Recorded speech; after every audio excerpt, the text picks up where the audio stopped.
Hello Bro and Sis, ketemu lagi dengan saya, admin channel Abisam Kantor.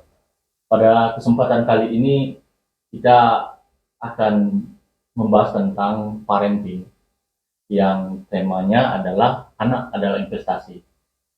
Pada kesempatan yang baik ini, saya telah kedatangan bintang tamu kita, yaitu Henda. Beliau adalah akan dikenal sebagai papa milenial.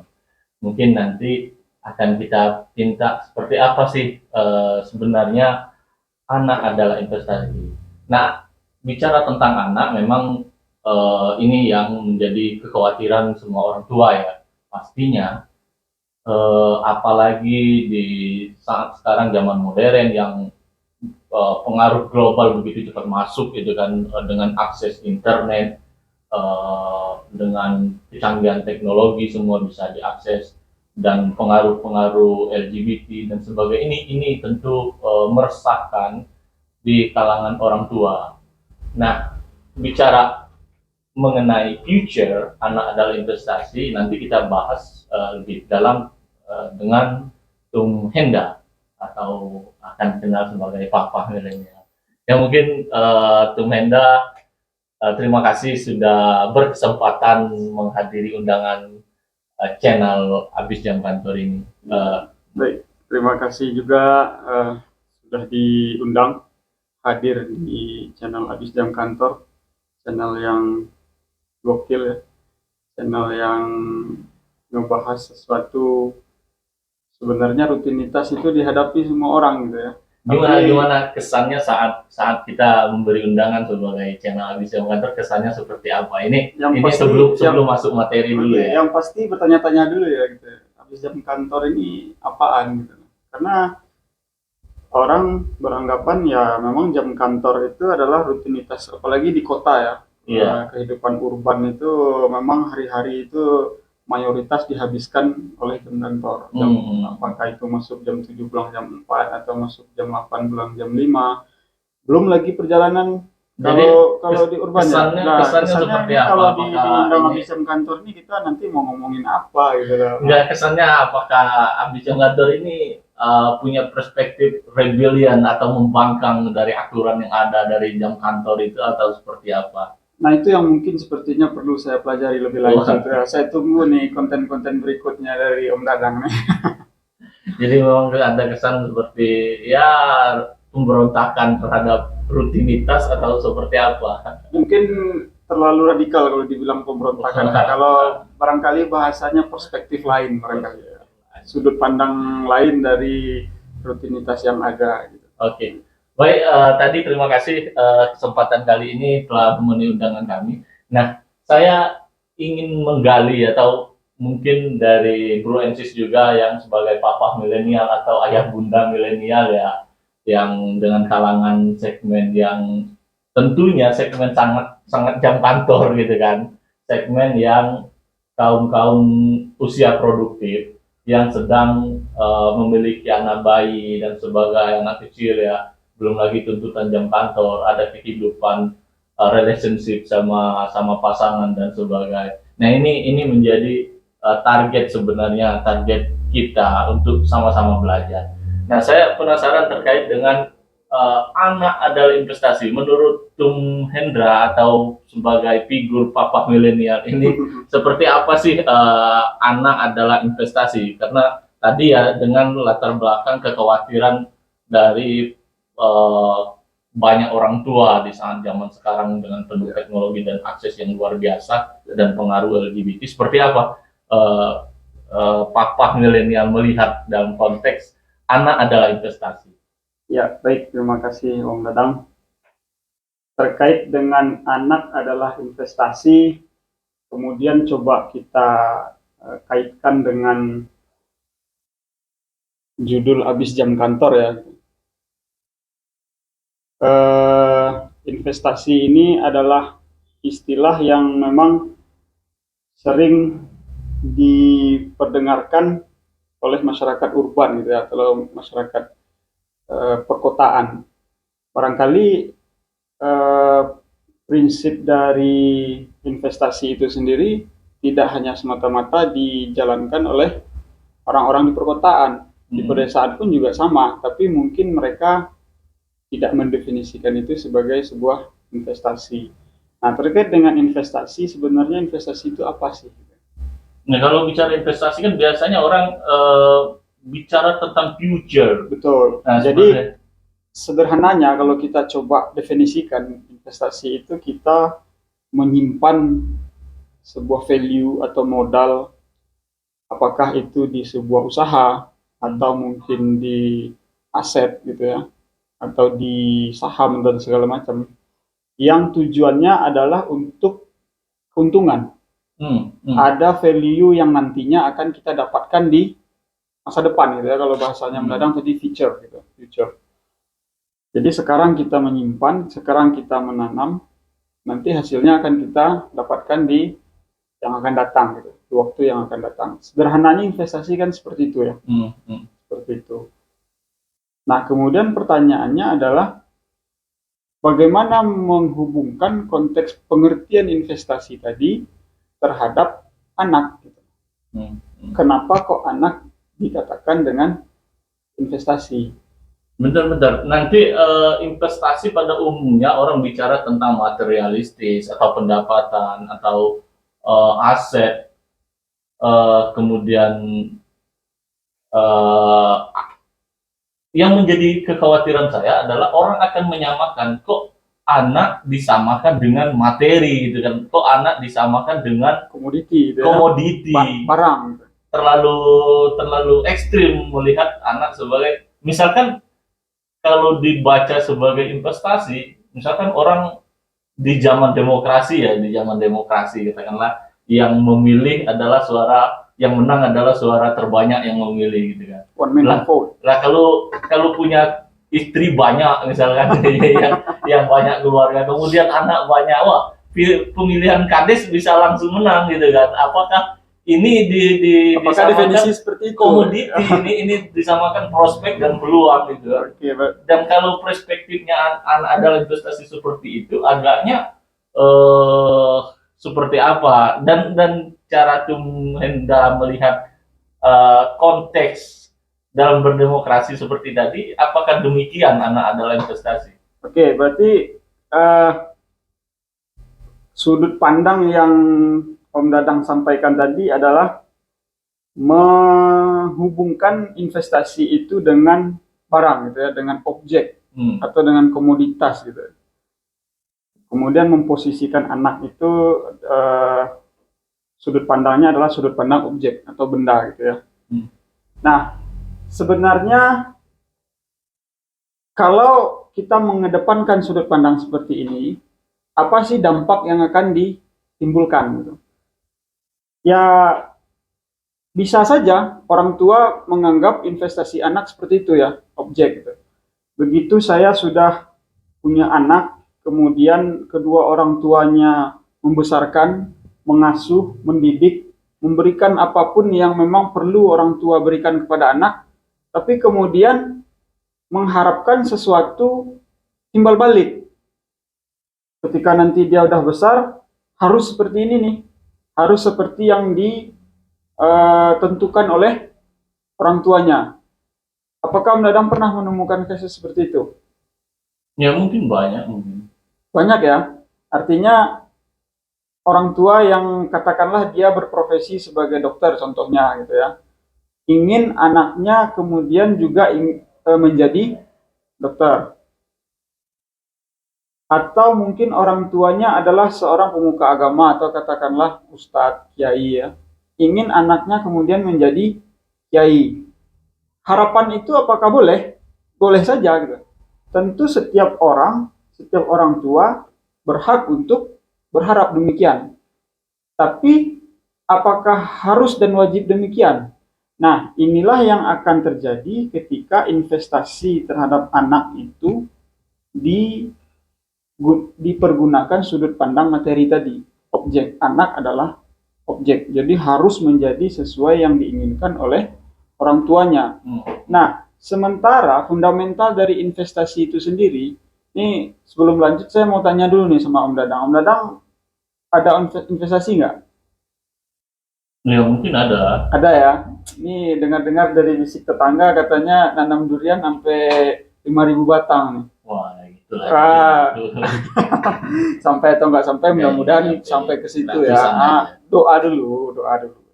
Nah, katakanlah sekarang ratusan batang. Enggak. Saya mau kembali ke yang tadi ya. Kalau ada orang tuanya menuntut anaknya seperti mewujudkan mimpinya, Ya, maksudnya keinginan orang tuanya menjadi anaknya seperti apa. Eh, Kemudian apakah itu artinya mereka mengharap imbal balik dong?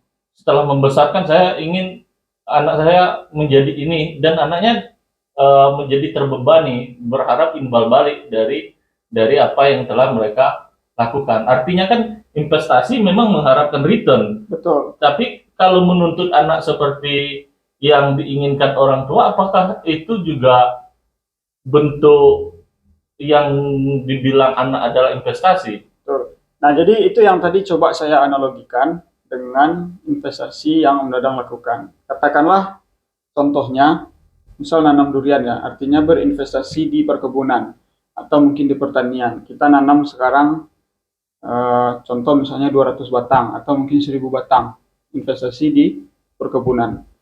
Logisnya, orang yang berinvestasi di perkebunan itu punya harapan nggak?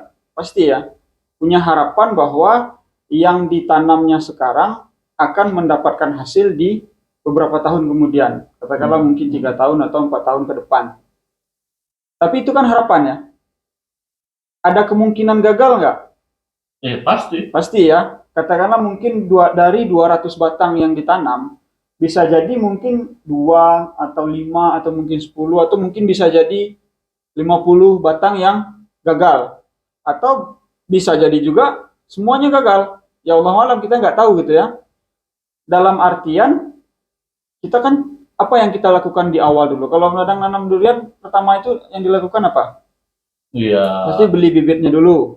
Lahannya dulu Ya, dong. siapkan lahannya dulu, kemudian dibersihkan lahannya sehingga layak Ya, tanam. bibitnya juga. Kemudian Perangai. beli bibit dan kemudian ditanam. Ya. Nah, setelah itu dirawat sebisa mungkin apa namanya, apa yang harus dilakukan sehingga tumbuhan ini akan tumbuh sesuai dengan harapan. Nah, itu kan normalnya ya. Kemudian atau itu prosesnya, upaya yang bisa dilakukan. Tapi ke depannya apakah memang hasilnya itu bisa sesuai dengan harapan kita? Bisa jadi, bisa tidak. Hutang kita adalah melakukan apa yang harus dilakukan, prosesnya gitu ya.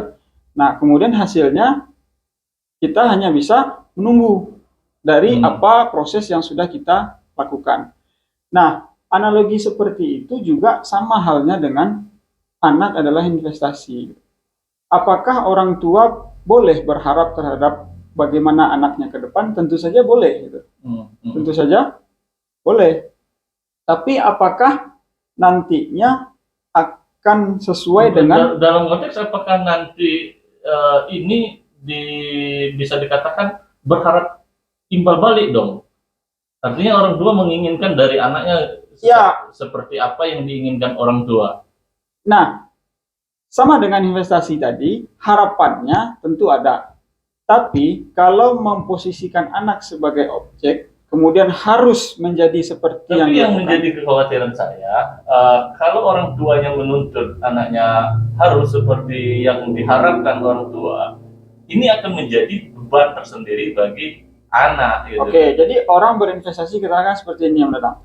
Kalau Om Dadang tadi menanam durian atau investasi yang lain lah, katakan mungkin di saham atau di sebuah bisnis, di usaha kuliner, saya invest nih sekian ratus juta. Ketika investasi itu gagal, bagaimana respon orang yang berinvestasi tadi? Iya, kecewa dong. Kecewa ada ya, tapi harus menerima nggak? Gitu. Dan di awal tentu harus siap dong gitu. Dengan investasi sebuah kegagalan. Iya, tapi kan anak tidak bisa dicoba-coba, Pak. Oke. Maksudnya gagal. Nah, perspektif gagalnya ini kalau di investasi katakanlah mungkin kita gagal gitu ya. Tapi kalau dalam konteks belajarnya atau prosesnya, gagal investasi di sini mungkin dalam segi materi katakanlah rugi, ya, katakanlah rugi. Nah, Tapi apakah berhenti di sana? Tentu kan enggak juga. Nah, dalam konteks anak adalah investasi, gagal yang dimaksud itu bukan berarti orang tua itu kemudian gagal dalam mendidik anaknya. Nah, cuman permasalahannya adalah ketika harapan itu tidak sesuai dengan kenyataan tidak sesuai dengan harapan di awal, kemudian udah dibesarkan nih anak, sudah dididik, diberikan hak-haknya, diberikan apa yang seharusnya dibuatkan roadmap pengasuhannya gitu ya, dari bahkan roadmap pengasuhan itu harus disiapkan sebelum anak itu ada malahan. Saya ingin mencari benang merahnya tadi antara investasi materi sama perbedaannya investasi anak adalah investasi. Garisnya itu kan kalau bicara untung ruginya khawatir lebih kepada investasi sebagai materi gitu kan. Nah, kalau bedanya apa investasi anak sama dengan investasi materi? Nah, investasi kepada materi itu identiknya dengan untung rugi, ada laba dengan rugi. Nah, seorang investor yang berinvestasi dengan materi tersebut tentu sudah mempersiapkan diri dengan laba rugi. Sementara investasi dengan anak, kedepannya itu laba ruginya itu tidak bisa dimaterikan. Tetapi kemudian apakah kebermanfaatan anak ini ketika orang tuanya nanti sudah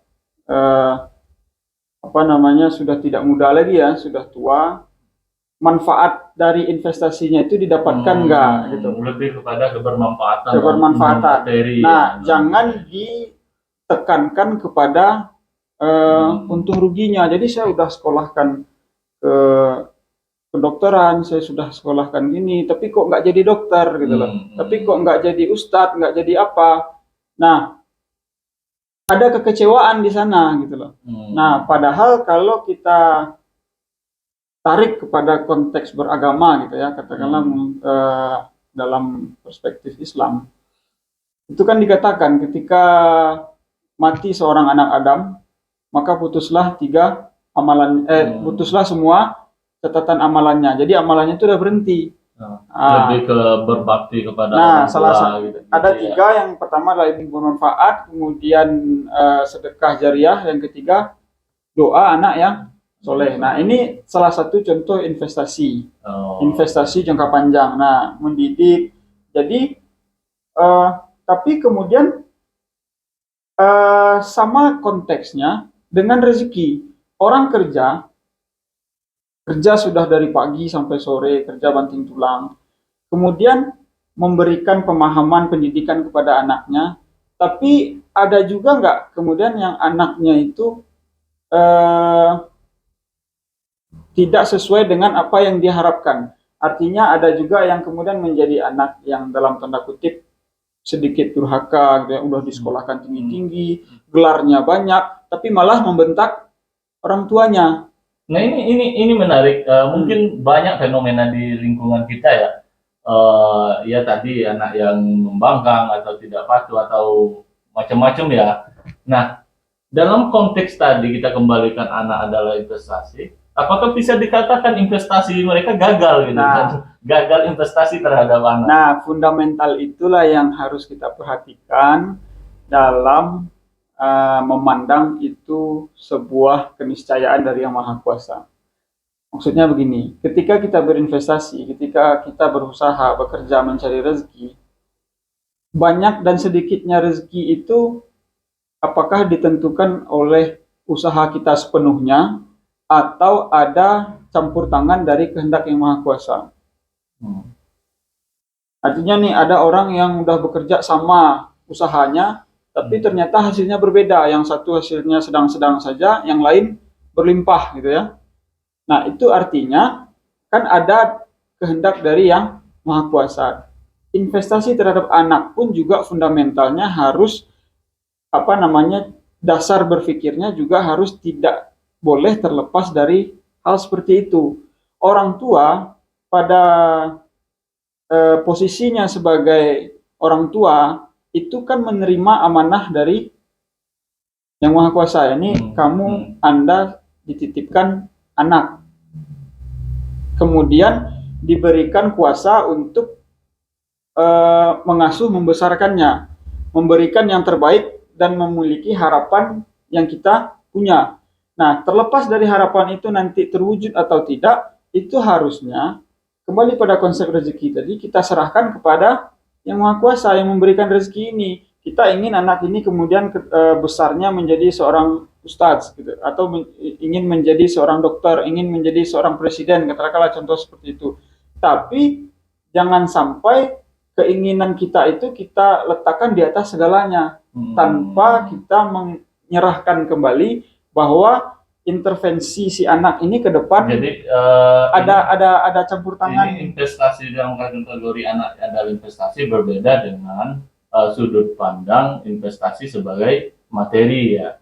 Ada kesamaannya, fundamentalnya sama gitu ya. Jadi artinya adalah kita sekarang mengawali. Artinya mengawali, mencoba melakukan apa-apa yang harus kita lakukan untuk menuai hasil yang kita harapkan. Tapi kemudian hasilnya tidak bisa 100% ada di tangan kita gitu loh.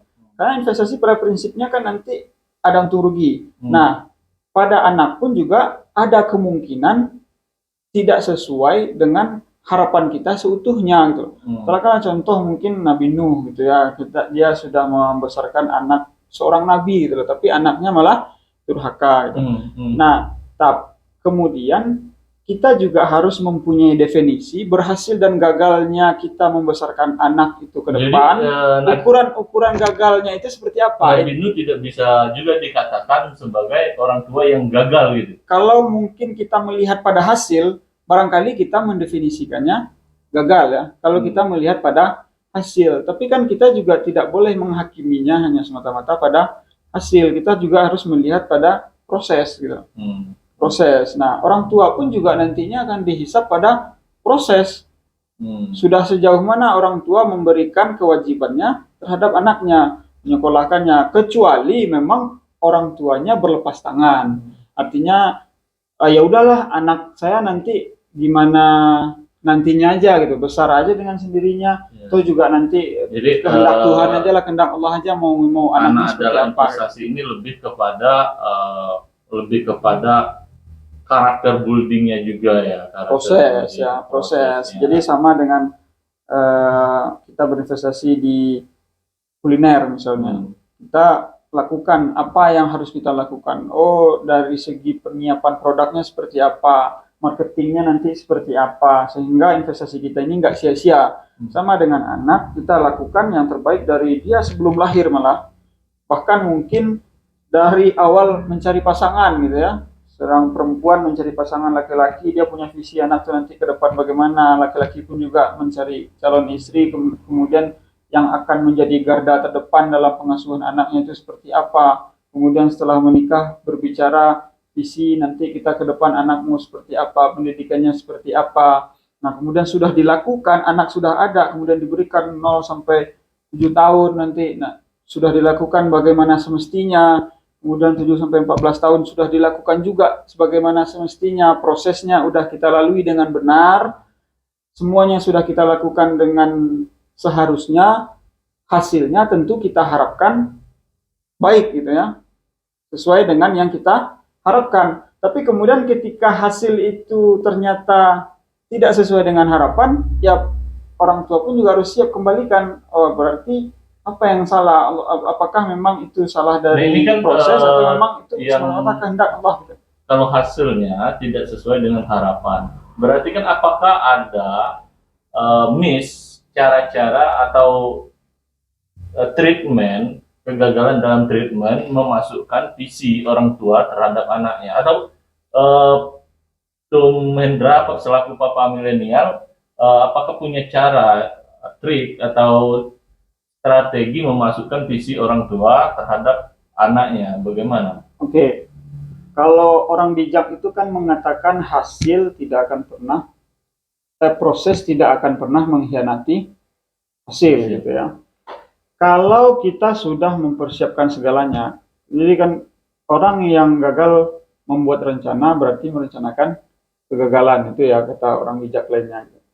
Artinya ketika kita sudah berusaha melakukan persiapan semaksimal mungkin, seoptimal mungkin, tentu semestinya logisnya hasil pun juga akan baik gitu ya. Apalagi ini zaman sekarang, pembelajaran parenting itu sudah sangat banyak. Ketersediaan materi-materi parenting itu sudah sangat banyak. Apakah itu di Instagram, webinar, pelatihan-pelatihan, WhatsApp group, itu sudah sangat memungkinkan para orang tua milenial untuk mempersiapkan pengasuhan yang terbaik untuk anaknya. Tapi di sisi lain, tantangannya pun juga semakin besar. Katakanlah tadi di awal Om Dadang menyinggung tentang kehidupan orang tua yang lebih banyak atau mayoritas di kantor contohnya. Kemudian tantangan sekarang itu di era digital, anak-anak dicekoki atau dihadapkan pada gadget. Nah, ini kan tantangan. Di sisi lain, ketersediaan untuk belajar pun juga ada. Nah, bagaimana kemudian para orang tua muda ini, para orang tua milenial ini mencari ramuan, artinya mencari titik tengahnya atau titik temunya, bagaimana tantangan yang ada tadi disesuaikan dengan potensi-potensi yang ada. Kalau saya memperhatikan ya, kita melihat anak-anak sekarang itu banyak yang dikatakan, oh anak-anak sekarang itu pada pinter ya gitu. Umur 4 tahun udah kelihatan bijak gitu. Umur 5 tahun itu kayaknya udah cerdas gitu ya. Berarti secara bibit anak-anak itu punya potensi yang sangat menjanjikan untuk mencapai hasil yang bagus di usia besar nantinya.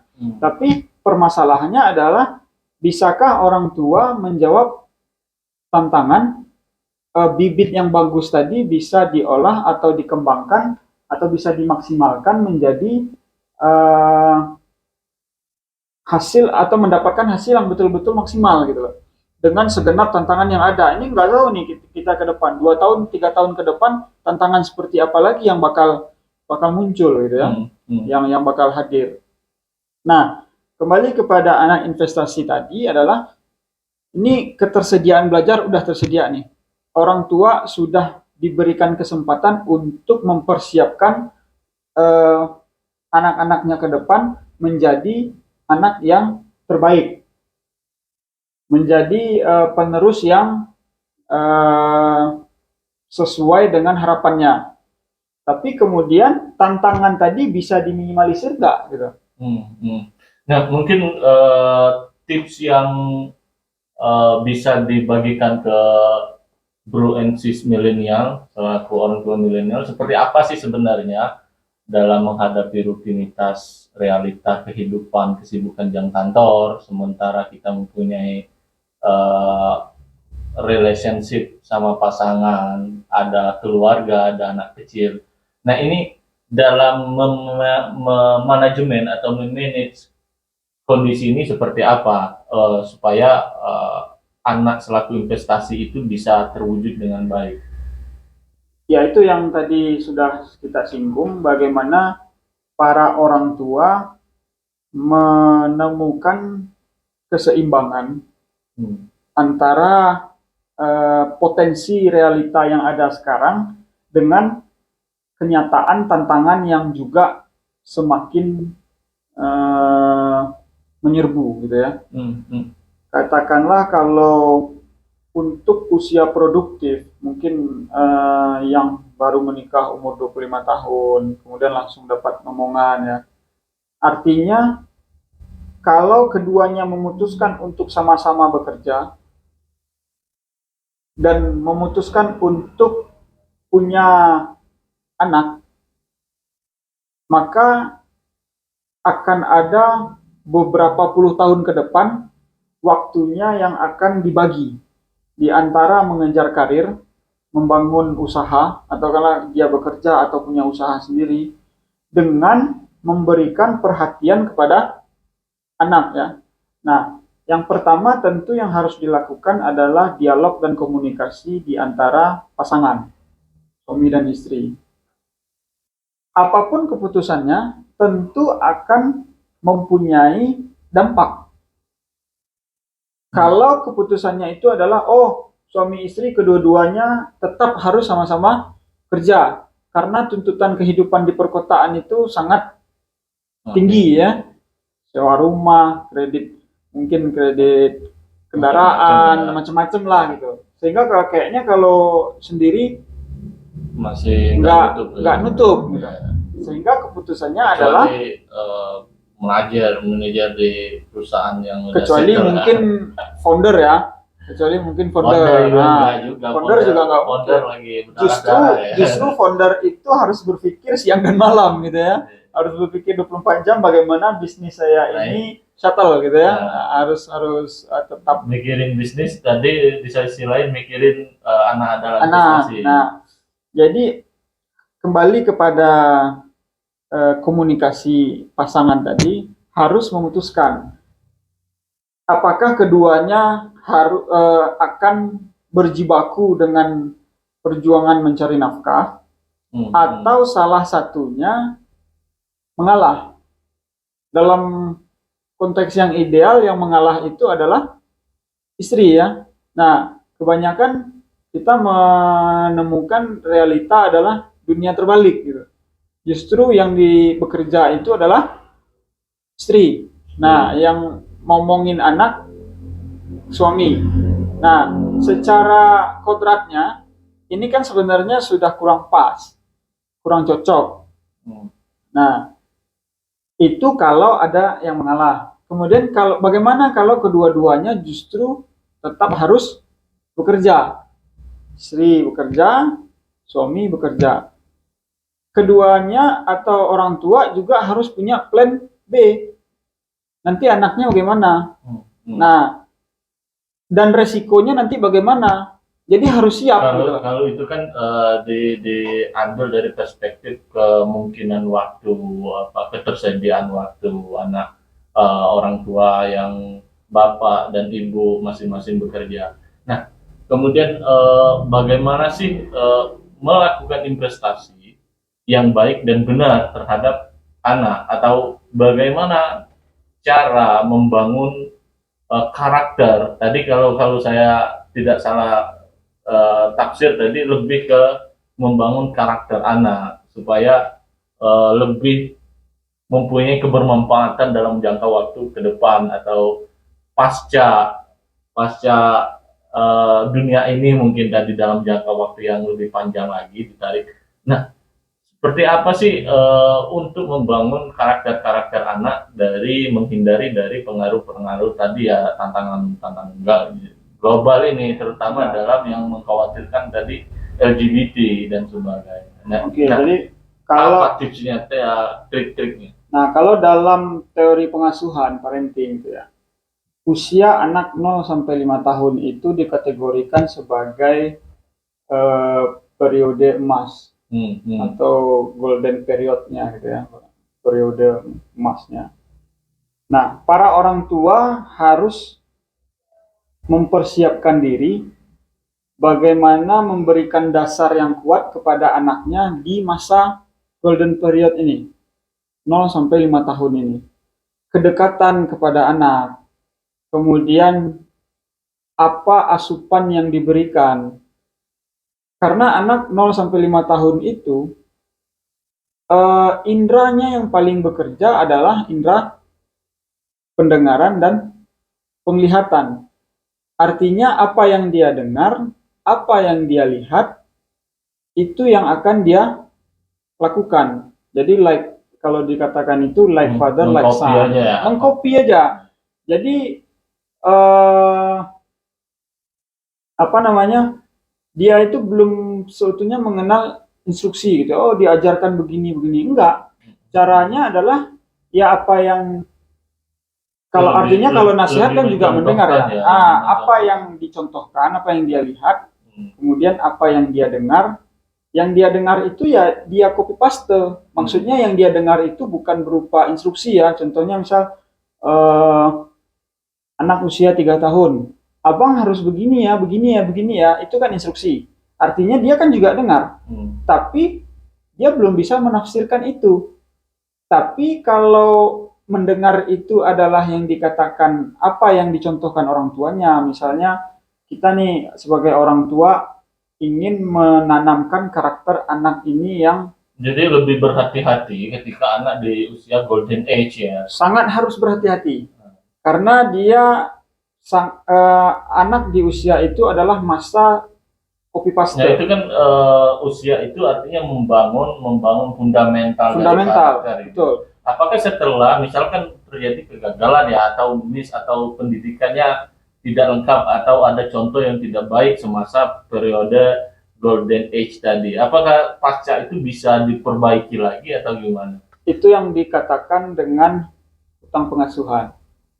Jadi kalau di istilah parenting itu ada namanya hutang pengasuhan. Hutang pengasuhan itu ibaratnya seperti ini. Kalau kita mencoret, Jadi berat Di ya kertas jadi putih. orang tua punya oh utang sangat juga ya. berat. Jadi jangan main-main juga gitu ya. Jadi kalau hutang pengasuhan itu ibaratnya seperti ini. Kita menulis di atas kertas putih, ya salah tulis, apa yang harus kita lakukan? Kan hapus dulu. Jadi kalau kita salah nulis nih di atas kertas putih, maka kalau kita mau memperbaikinya, yang kita lakukan adalah menghapusnya dulu. Apakah menghapus itu bisa betul-betul bersih lagi? Belum tentu, ya. Belum tentu. Tergantung dengan berapa keras tekanan tulisan yang Ya, kalau kita coret. kalau zaman sekarang cara menghapus sudah pakai Ditimpal. laptop ya udah tinggal delete aja Ya, udah bersih. cuman analogi yang kita gunakan adalah di kertas putih, ya di kertas ya. Kemudian bagaimana kita menghapusnya. Jadi bukan digital, gitu ya. Nah, hutang pengasuhan seperti itu juga. Kalau terjadi kesalahan di masa lalu, artinya di masa golden period tadi ada sesuatu yang hilang, maka tentu penyesalan itu akan hadir di usia nanti. Katakanlah mungkin anaknya udah belasan tahun, udah ABG, udah remaja, baru muncul penyesalan dari orang tua. Yang dilakukan tentunya harus menghapus kesalahan tadi, bagaimana membayar tadi. Katakanlah mungkin dari sisi kedekatannya, intimasinya, orang tua dengan anak kedekatannya sangat minim. Kemudian ketika anaknya itu tumbuh besar, kok anak saya lebih dekat kepada temannya, kok sama orang tuanya sangat. Tapi dalam konteks mungkin terjadi di lingkungan banyak ya masyarakat. Misalkan orang tuanya itu mungkin dalam tanda kutip ya maaf preman atau pola asuhnya tidak baik atau macam-macam ya. Katakanlah mungkin pola asuhnya tidak baik, membentak dan sebagainya. Nah, tapi ada anaknya yang bagus gitu kan, bahkan jadi sukses, pemuka agama atau bahkan jadi tokoh masyarakat yang karismatik dan berwibawa atau jadi panutan malah gitu kan. Nah ini sebenarnya kontras gitu kan, kita merancang dengan pola asuh tapi ada yang tumbuh dengan berkembangnya sendiri. Itu seperti apa sih korelasi atau apakah dalam konteks kasus seperti ini, bagaimana kita mengatakan ada investasi, sedangkan dia berkembang sendiri? Oke, yang pertama, itu yang kita katakan tadi adalah semuanya kita kembalikan pada Yang Maha Kuasa. Ada intervensi lain dari Yang Maha Kuasa. Yang kedua, pertanyaannya, seberapa banyak sih yang seperti itu? Kalau kita bicara ada, memang ada. Tapi kalau kita coba skalakan, artinya kalau kita coba statistikkan berapa banyak, tapi datanya nggak ada. Nah itu dia. dan papa milenial juga nggak punya data itu kalau Kebetulan bicara sekarang belum ya. statistik. Ya. Jadi kita nggak bisa mengatakan itu peluangnya kecil, itu peluangnya besar, kan kita nggak memiliki datanya, itu asumsi berarti. Oke, berarti itu asumsi dan Iya. memang faktanya ada. Ya memang Dan ada. memang faktanya kita temukan. Hanya saja kemudian kita perlu tarik lagi, kita cari tahu lagi sebenarnya apa faktor yang bisa menyebabkan terjadinya hal seperti itu. Nah, kalau kita memandang katakanlah bapaknya mungkin ya atau ayahnya preman, tadi dalam tanda kutip Om Dadang kasih contoh preman. Perlu kita cari tahu lagi apakah ibunya juga seperti itu. Misalnya Firaun ya, Firaun Nah, ini, itu contohnya. ini jauh ya. Nah, misalnya Firaun yang tidak bertuhan kepada Tuhan yang Musa, sedangkan Musa kan anak angkatnya. Gitu. anak angkatnya, tapi ternyata lewat jalan istrinya, Aisyah gitu ya. Tapi Musa jadi karakternya baik gitu kan, menyembah Tuhan gitu kan, menyembah Tuhannya Allah gitu kan. Nah, itu tadi yang kita katakan, coba kita cari tahu lagi. Nah, pertanyaannya faktor-faktor apa saja yang bisa mempengaruhi perubahan atau membentuk karakter gitu. Karakter orang itu walau lingkungannya tidak support gitu kan, lingkungan masa kecilnya, tapi ternyata perkembangan karakternya ketika dewasa berbeda gitu kan, dengan mungkin dia menemukan pengalaman tidak baik, jadi kebalikan ada yang berubah ketika dia dewasa mengambil pelajaran. Yang pasti ada stimulasi lain yang menggantikan stimulasi yang seharusnya dia dapatkan. Katakanlah harusnya stimulasi itu dia dapatkan dari kedua orang tuanya, tapi karena orang tuanya katakanlah tanda kutip tadi preman, sehingga tidak pernah memperhatikan si anaknya tadi, tidak peduli dengan anaknya tadi, sehingga ada perhatian lain yang dia dapatkan, katakanlah mungkin dari kakeknya atau mungkin dari ibunya. Tetap ada faktor lingkungan ya. Pasti karena itu tidak akan terjadi dengan sendirinya, kecuali itu mukjizat kenabian ya. Contohnya mukjizat Nabi Isa gitu ya. Itu ada mukjizat tertentu. Tapi kalau tidak ada mukjizat dan tidak ada faktor pengganti yang tadi, orang tuanya preman, mungkin ibunya juga sama, tidak ada. Tapi kalau keluarga yang lain, masa ada orang misalkan usia yang masih labil gitu kan, ketika anak-anak kemudian beranjak dewasa atau pemuda, mungkin usianya masih labil, setelah itu ada masa ya dewasa gitu kan, masa dewasa, sehingga pembentukan karakternya tidak bisa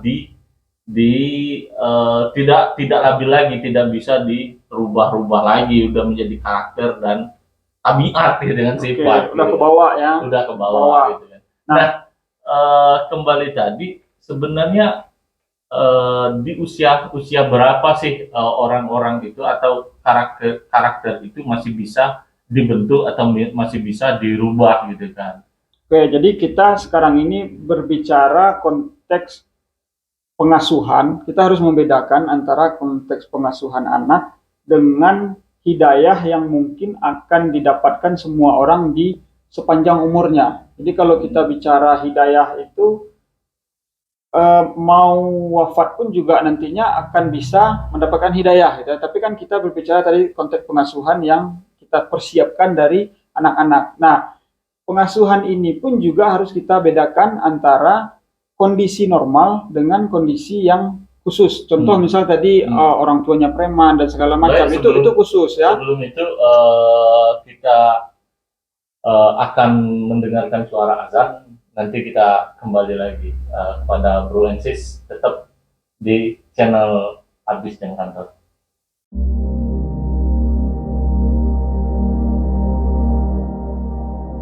Di usia produktif, kebanyakan kita akan sibuk bekerja. Kebanyakan kita yang sibuk bekerja ini bekerja di kantor atau bekerja untuk kantor, baik itu kantor sendiri ataupun pasti lebih banyak bekerja untuk kantor orang lain.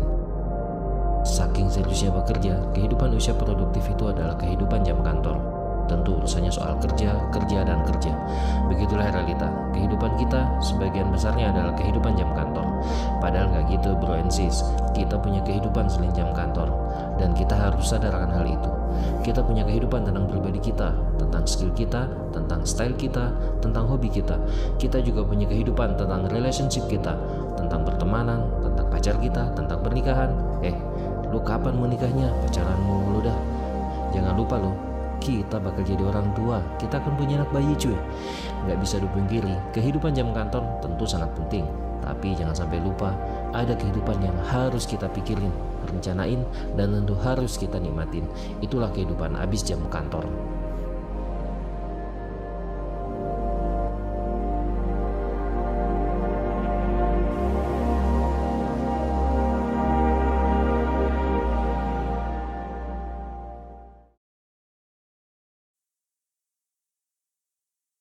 Monggo, tuh.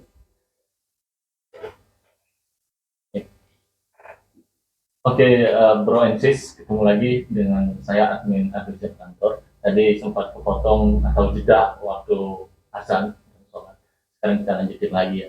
Mengenai tadi Papa Milenial, Tum Hendra, terkait dengan di usia berapa aja sih sebenarnya perubahan atau pengaruh-pengaruh yang bisa merubah karakter. Sebab kalau orang udah dewasa atau sudah mungkin di atas 40 atau 50 itu udah sulit merubah karakter seseorang karena udah menjadi tabiat gitu. Nah, bisa saja berubah mungkin faktor lain yang bisa mungkin ada hal-hal lain di dalam hidupnya. Nah, kembali tadi kira-kira apa saja atau faktor apa saja dan di usia berapa orang-orang itu bisa berubah karakternya. Oke, jadi kalau berbicara tentang kematangan usia, seperti yang Om Dadang sampaikan tadi, manusia itu menemukan kematangan dan kebijaksanaan itu di usia 40 ya. Artinya sebelum usia 40 tahun itu masih ada fase-fase pembentukan. Tapi ada juga yang nggak matang-matang udah 40. Nah, kalau dari upaya mengubah karakter, sebetulnya di usia remaja itu masih memungkinkan. Kalau kita berbicara konteks pengasuhannya atau parenting, hanya saja memang effort yang dikeluarkan tentu agak lebih. Artinya kalau kita berbicara tentang utang pengasuhan tadi, ada sesuatu yang harus kita hapuskan dulu. Artinya bagaimana dihapuskan, maksudnya seperti apa itu? Seperti contohnya ada hutang pengasuhan yang menyebabkan trauma kedekatan anak dengan orang tua. Misal di usia 0 sampai 5 tahun itu anak tidak mendapatkan kehangatan dan kedekatan dengan orang tuanya. Mungkin dia mendapatkan kehangatan itu dengan yang lain. Nah, begitu orang tuanya menemukan fakta di anak usia remaja, kok anak saya malah seperti menjauh ya dari saya sebagai orang tuanya. Dia lebih enak, lebih suka dengan teman-temannya, dengan pergaulan lainnya, tapi sama sekali tidak menemukan kenyamanan dengan orang tuanya. Nah, artinya ada hutang yang perlu dibayarkan. Nah, orang tua tentu mencoba membangun kedekatan itu. Nah, pertanyaannya adalah sering kali orang tua menganggap yang salah itu adalah selalu anaknya. Jadi perspektif objek yang salah itu dari sisi anaknya. Jadi kalau kita mendengar istilah anak durhaka, tapi tidak pernah mengatakan bahwa orang tua. Jadi ada hal yang harus dibayar, dikoreksi, diperbaiki dibayar. Karena pola pengasuhannya atau menjadi utang asuh tadi yang mungkin tidak didapatkan anak di usia kecilnya, sehingga di usia-usia remaja masih bisa terjadi, masih memungkinkan untuk dikejar tadi ya, masih memungkinkan untuk dikejar walaupun boleh dikatakan sulit juga karena usia 7-14 tahun itu anak-anak itu sudah mulai dia menemukan atau bisa mendefinisikan mana yang baik dan benar, yang salah menurut versi dia gitu. Jadi dia sudah mulai bisa mendefinisikan sesuatu gitu.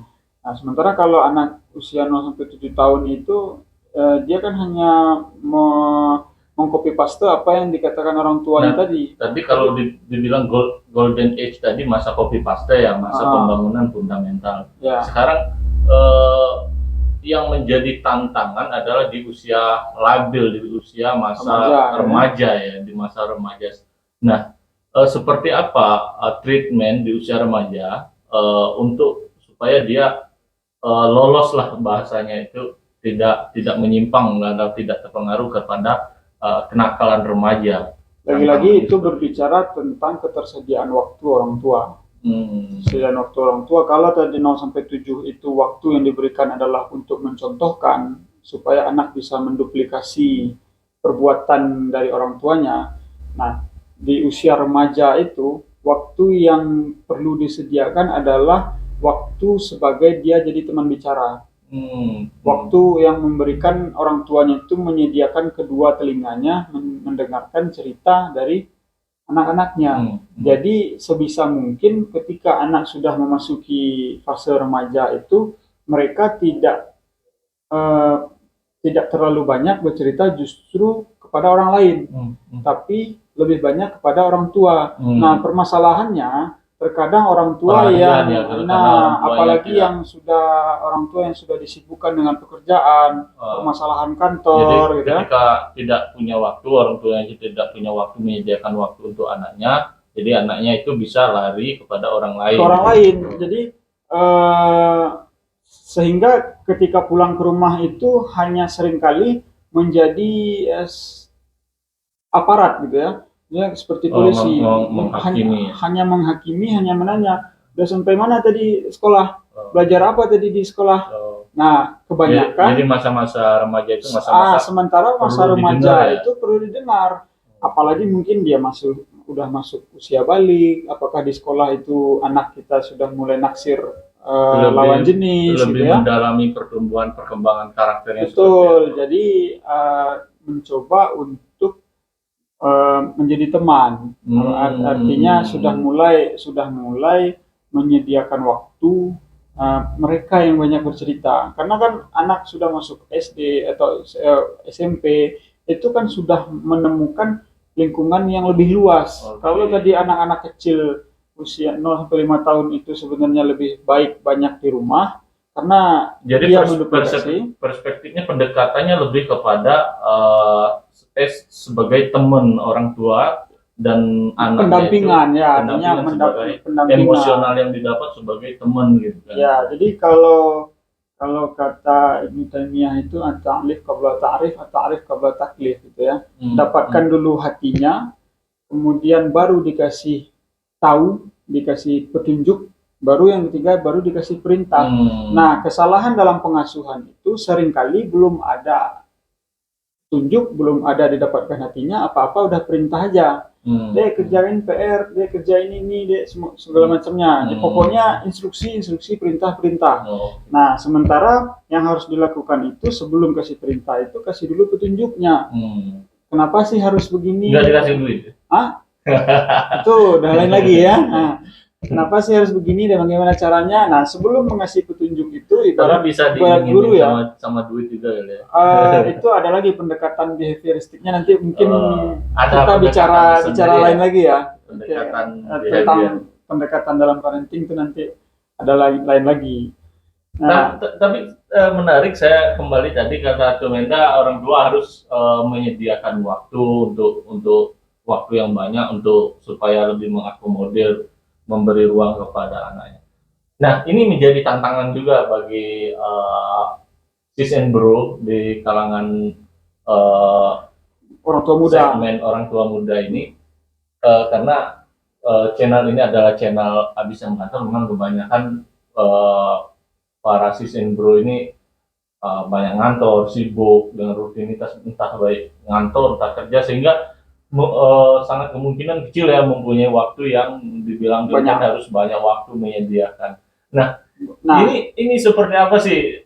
Ya tentu orang tua muda ini ya dirugikan dong kalau melihat dari ketersediaan waktu yang tidak banyak untuk anaknya, sementara mereka juga apalagi generasi yang dituntut. tidak mature secara ekonomi sehingga lebih bergulat dengan kehidupan gitu kan, dituntut untuk mencari pendapatan yang lebih untuk kecukupan ekonomi, sementara di sisi lain juga dituntut untuk ketersediaan waktu pada anaknya. Nah, ini penanganannya seperti apa kalau begini kasusnya? Nah, kalau kita berbicara memang secara kuantiti tidak bisa tercapai, artinya secara jumlah waktu nggak banyak nih tersedia.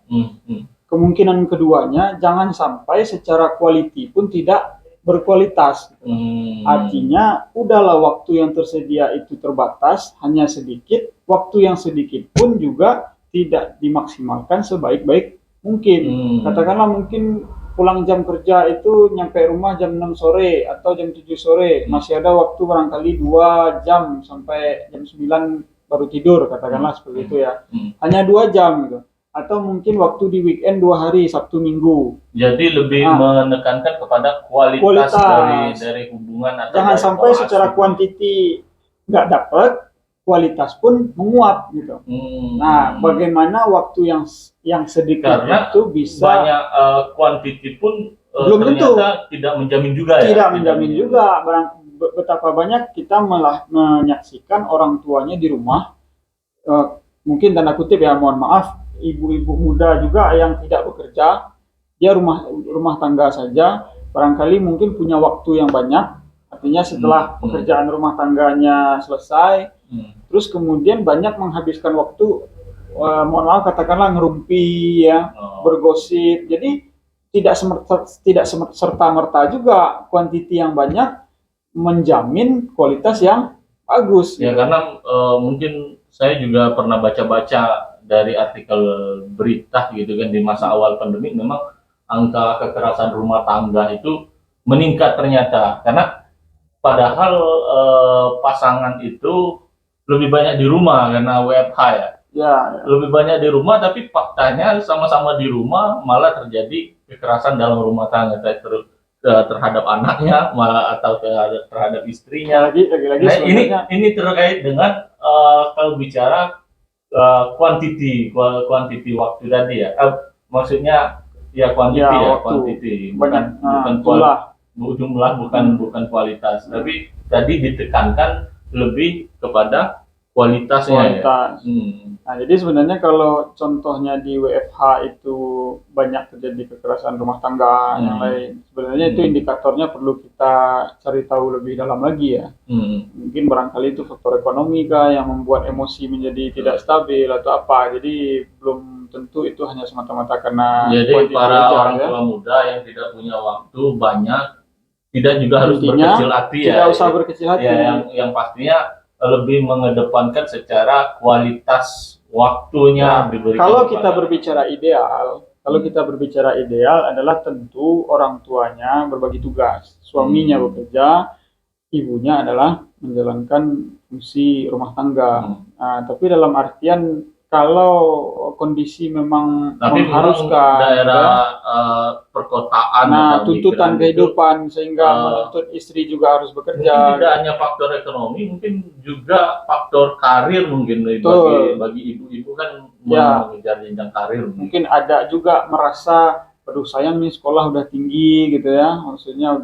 saya itu udah S2 tapi ujung-ujungnya jadi ibu rumah tangga, jadi ada semacam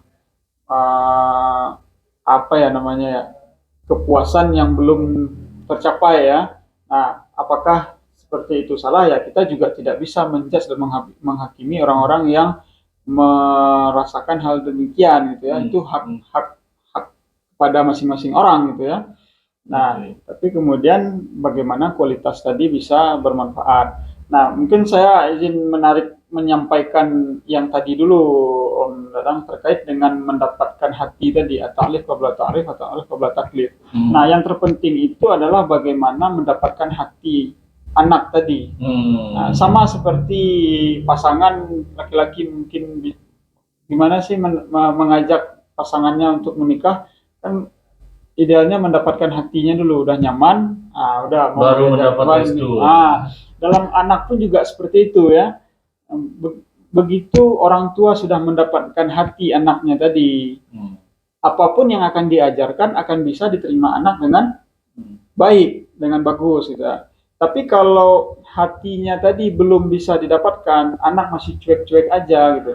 Memang proses kedekatan tadilah yang dibutuhkan untuk mendapatkan hati anak tadi. Jadi kalau intimasi dan kedekatannya itu tidak ada, kemudian perhatian pun nggak ada. Jadi kalau sebagai orang tua ada lagi tuh waktu-waktu yang baik untuk mendengarkan anak gitu ya. Saya pas anak lagi sedih, anak lagi bahagia, anak lagi berhasil mendapatkan sesuatu, kemudian dia bercerita, tapi pada waktu-waktu terbaik itu kemudian orang tuanya lost. Ntar deh orang ayah lagi capek gitu ya, ibu lagi suntuk nih, padahal anaknya lagi semangat tuh, lagi butuh orang tuanya. Nah, sekali, dua kali, tiga kali anak menemukan kondisi yang seperti itu, maka akan menimbulkan trauma ya. Jadi ya udah dia berpikir berarti orang tua saya bukan tempat yang tepat untuk saya berbagi. Nah, ketika itu sudah terjadi, maka hatinya tidak lagi untuk orang tuanya. Ketika itu sudah terjadi, maka apapun yang orang tuanya sampaikan, ajarkan, sulit untuk diterima bagi anaknya. Nah, itu yang akan nantinya menjadi hutang pengasuhan kalau dia tumbuh dewasa. Nah, ketika tumbuh dewasa sudah ketemu indikator perilakunya yang sudah tidak bagus, maka ini kedekatan tadilah yang harus dibayar lagi sama orang tuanya. Membayarnya ya mungkin effortnya bisa 2 kali lipat dibanding dia waktu masih kecil gitu ya. Baik, menarik sekali perbincangan pada segmen ini. Sayang sekali kita udah di akhir segmen. Sebelum itu kita beri kesempatan dulu pada narasumber kita atau papa milenial kita ini untuk statement atau closing statement tentang anak adalah investasi. Monggo. Oke, terima kasih Dadang. Kalau kita coba simpulkan terkait dengan tema kita, anak adalah investasi. Yang pertama adalah bagaimana fundamental perspektif kita itu tidak menjadikan anak sebagai objek atau benda. Tapi yang lebih kita kedepankan adalah kepada prosesnya. Proses orang tua berinvestasi itu adalah proses untuk memberikan manfaat kepada anaknya. Jadi kalau seorang anak itu diajarkan doa Allahumma ghfirli wa liwalidayya warhamhuma kama rabbayani shaghira, artinya kan ya sebagaimana orang tuaku memperlakukan aku di waktu kecil gitu ya. Nah, artinya adalah sederhananya apa yang ditanam oleh orang tua itu yang kemudian akan dia tuai di hari nanti gitu. Panen, ya. Terkait dengan ada contoh, ada anak yang memang udah dikasih perhatian tapi ternyata tidak sesuai dengan harapan, yaitu wajar-wajar saja. Artinya memang pertama mungkin dari segi proses barangkali ada yang kurang tepat, atau yang kedua memang izin yang maha kuasa punya kehendak yang lain. Tetapi kalau coba kita statistikan, saya yakin dan percaya itu tidak banyak. Karena saya yakin istilah usaha tidak akan mengkhianati hasil. Jadi anak adalah investasi, maka orang tua investasikanlah upaya sebaik mungkin untuk masa depan anaknya. Tapi dengan catatan itu adalah harapan orang tuanya. Orang tua berhak untuk punya visi bagaimana anaknya ke depan, punya harapan anaknya bagaimana nanti, tetapi jangan sampai juga mengurung pertumbuhan anak itu harus serta-merta dengan konsep seutuhnya dari orang tuanya. Baik. Jadi orang tua hanya sebagai mentor dan pengarah. Terima kasih banyak Tumenda, para bro and sis, telah kita simak mengenai anak adalah investasi. Anak adalah titipan, anak adalah amanah yang harus dipertanggungjawabkan. Kita yang menanam dan kita yang menuai dari Mudah-mudahan nggak bingung. Terima kasih bro and sis pada kali ini. Terima kasih Pak Materi, Papa Milenial. Sama-sama, sukses buat Abis Jam Kantor. Sukses.